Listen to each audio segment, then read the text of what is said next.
السلام علیکم۔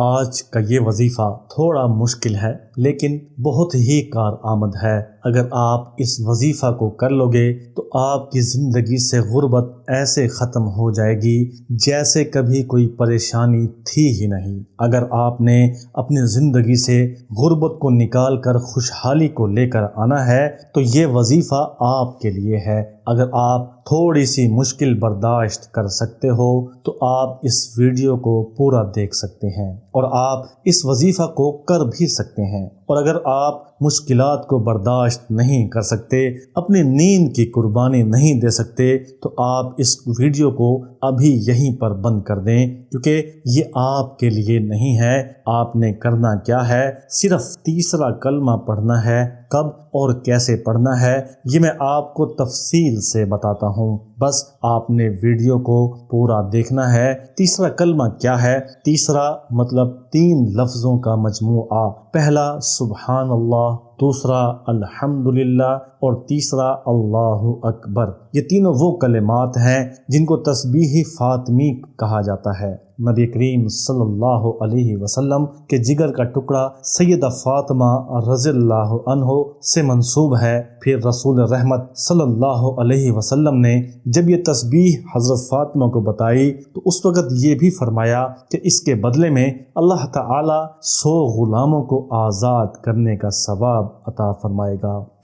سبحان اللہ ہر نماز کے بعد بالترتیب 33 مرتبہ۔ اسی طرح اس میں کلمہ طیبہ کے جز بھی شامل ہے، لا الہ الا اللہ۔ پھر آخر میں لا حول ولا قوت الا باللہ العلی العظیم۔ اللہ کی تسبیح کے ساتھ ساتھ اس کے معبود برحق ہونے اور ہر تقدیر پر قادر ہونے کا اعتراف بھی اس کلمہ میں موجود ہے۔ حضرت ابن عباس رضی اللہ تعالی عنہ فرماتے ہیں کہ اللہ تعالی نے عرش بنایا اور فرشتوں کو اسے اٹھانے کا حکم دیا تو فرشتوں کو عرش بہت وزنی محسوس ہوا۔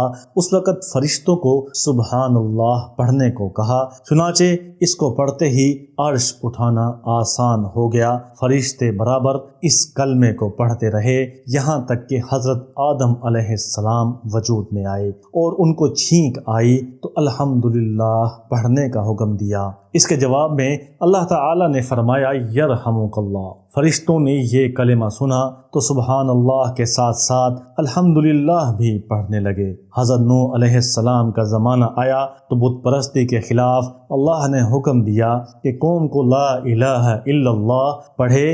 ابراہیم علیہ السلام کو حضرت اسماعیل علیہ السلام کی قربانی کا حکم ملا، تعمیل کرنے لگے تو جنت سے جبرائیل علیہ السلام دمبا لے کر آئے کہ اسماعیل علیہ السلام کی جگہ اس کو قربان کر دو۔ حضرت ابراہیم علیہ السلام کی زبان سے خوشی سے نکلا اللہ اکبر۔ فرشتوں نے اس کو بھی ملا لیا اور یوں پڑھنے لگے یہاں تک کہ حضرت محمد مصطفیٰ صلی اللہ علیہ وسلم کا زمانہ آیا۔ حضرت جبرائیل علیہ السلام نے یہ واقعہ آپ صلی اللہ علیہ وسلم کو سنایا تو آپ صلی اللہ علیہ وسلم نے اظہار تعجب کے لیے فرمایا لا حول ولا قوت الا باللہ العلی العظیم۔ فرشتوں نے یہ بھی ساتھ ملا لیا اور یوں تیسرا کلمہ مکمل ہوا۔ تیسرے کلمے کی اہمیت اتنی زیادہ ہے کہ یہاں بیان کرنا مشکل ہے، اس لیے مختصر کرتے ہوئے آپ کو وظیفے کے بارے میں بتا دیتا ہوں۔ آپ ایک مرتبہ اس وظیفہ کو پڑھ کر تو دیکھیں، آپ کی دنیا نہ بدل جائے تو کہنا۔ آپ نے اگر اپنی زندگی بدلنی ہے، غربت سے نجات حاصل کرنی ہے تو آپ کو اس عمل کو لازمی کرنا پڑے گا۔ پہلے تو آپ کو اپنے اللہ کو راضی کرنا پڑے گا۔ رب راضی تو سب راضی۔ اللہ تعالی کو راضی کرنے کے لیے نماز کی پابندی کرنا نہایت ضروری ہے اور اس وظیفے کے لیے بھی آپ کو پابندی سے نماز پڑھنا ضروری ہے۔ اگر آپ کو یہ عمل کرنا ہے تو آپ کو فجر کی نماز سے پہلے اٹھنا پڑے گا۔ اس لیے میں نے شروع میں ہی آپ کو بتا دیا تھا کہ یہ مشکل وظیفہ ہے۔ مشکل اس لیے کہ انسان کو اپنی نیند سب سے زیادہ پیاری ہوتی ہے اور دنیا کا مشکل ترین کام ہی اپنی نیند کی قربانی دے کر صبح جلدی اٹھنا ہے۔ اگر آپ کامیاب ہونا چاہتے ہو تو آپ کو نیند کی قربانی دے کر صبح جلدی اٹھنے کی عادت ڈالنی ہوگی۔ آپ جتنے بھی کامیاب لوگوں کی ہسٹری اٹھا کر دیکھ لیں تو ان سب لوگوں کی مشترکہ عادت صبح جلدی اٹھنا ہی ہے۔ آپ نے بھی صبح فجر کی اذان سے تھوڑا پہلے اٹھ کر 2 رکعت تہجد کے پڑھنے ہیں۔ اصل کامیابی تہجد میں ہی ہے۔ تہجد اللہ تعالیٰ کی لاڈلی نماز ہے۔ آپ نے 2 نفل تہجد کے پڑھ کر 313 مرتبہ تیسرا کلمہ سبحان اللہ والحمد للہ ولا الہ الا اللہ واللہ اکبر ولا حول ولا قوت الا باللہ العلی العظیم پڑھنا ہے، اور پھر اللہ تعالیٰ سے دعا کرنی ہے۔ دعا ایسی ہو کہ وہ آپ کو رلا دے۔ جب تک آنکھوں سے 2 آنسو نہ آئیں تب تک دعا کا مزہ نہیں آتا۔ آپ کو یقین بھی پکا ہونا چاہیے۔ پھر آپ نے فجر کی نماز پڑھنی ہے۔ آپ ایسا ٹائم ٹیبل سیٹ کرنا ہے کہ آپ اپنے وظیفے سے جب فارغ ہوں تو فجر کی نماز پڑھ کر ہی جائے نماز سے اٹھیں۔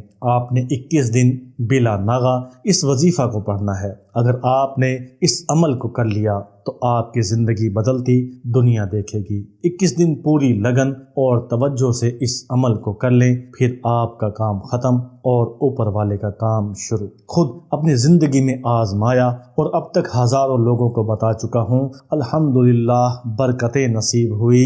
اگر کہیں کمی ہو تو وہ اپنے یقین اور اعتماد میں ہوتی ہے۔ اللہ کے خزانے میں کسی چیز کی کمی نہیں۔ اگر کہیں کوئی کمی ہے تو وہ ہماری نیت میں ہی ہے، ہمارے مانگنے میں اور اللہ کی رحمت پر یقین کرنے کی ہی کمی ہے۔ اس وظیفے کو آپ دولت، ذہنی سکون، گھریلو پریشانیاں، کسی بھی قسم کی میاں بیوی کے آپس کے اختلافات، رزق میں کاروبار میں تنگی، کاموں میں رکاوٹ، مقدمات کی پریشانی، عبادات میں دل لگانے کے لیے، کسی بھی طرح کے جادو کا اثر ختم کرنے کے لیے بھی تیسرے کلمے کی وظیفہ کی بہت اہمیت ہے۔ جس قدر آپ کا ایمان مضبوط ہوگا اور اللہ پر یقین پختہ ہوگا اتنا ہی یہ وظیفہ اثر کرے گا۔ اور اس وظیفے کا کام تو صرف اتنا ہی ہے کہ وہ آپ کا تعلق اللہ تعالیٰ سے جوڑ دے، لیکن اصل کام آپ کا ہے کہ آپ کو اس وظیفے پر یقین کرنا ہے اور اس وظیفے کو یقین کے ساتھ کرنا ہے۔ جتنا آپ کو یقین پختہ ہوگا اتنا ہی یہ وظیفہ کرشماتی ہوگا۔ لوگ کمنٹس میں اجازت کے بارے میں پوچھتے ہیں۔ میرے چینل پر موجود ہر وظیفہ کو کرنے کے لیے میرے سبسکرائبر کو اجازت کی کوئی ضرورت نہیں ہے۔ ہاں، جو میرے اس چینل وظیفہ 1M کے سبسکرائبرز نہیں ہیں وہ جب سبسکرائب کر لیں گے تو ان کو بھی اجازت حاصل ہو جائے گی۔ لوگ تو وظیفہ کی اجازت دینے کے لیے پتہ نہیں کیا کیا کچھ مانگتے ہیں، اور ہم آپ سے صرف آپ کا 1 سیکنڈ مانگ رہے ہیں، کیونکہ سبسکرائب کرنے میں صرف 1 سیکنڈ لگتا ہے اور آپ کی جیب سے کچھ نہیں جاتا، بلکہ اس کو فائدہ آپ کا ہی ہوگا، کیونکہ ہم اس چینل وظیفہ 1M پر ہمیشہ آزمودہ اور مجرب وظائف ہی شیئر کرتے ہیں۔ اپنا بہت خیال رکھیے گا، دعاؤں میں یاد رکھیے گا۔ اللہ تعالیٰ کا ایک نام برکت کے طور پر کمنٹس میں لازمی لکھ دیں۔ اللہ حافظ۔